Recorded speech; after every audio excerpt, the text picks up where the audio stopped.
Hello everybody, in today's video I'm going to show you how to log into your Acorns account on laptop step by step.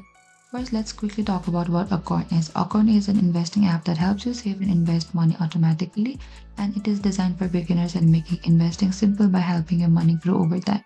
Now let's move on to the login process. First, you need to turn on your laptop and make sure you are connected to the internet. You can open any of the web browser like Google Chrome or Microsoft, and in the top there's an address bar. Simply type down acorns.com and enter it. And once the Acorn website opens, look at the top right corner and that says login. Click onto the login here. Now over here you'll see the Acorn website opens up of the login section. You can simply enter your registered email and the password you used when signing in up. If you want to sign in with Apple, you can do that as well. And after you're done with your email and the password, you can select to the login, and Acorn may send you verification code to your email or phone number. You can check your messages, enter the code and continue. And once verified, you'll be logged into your Acorns dashboard where you can see your investment, savings and account details.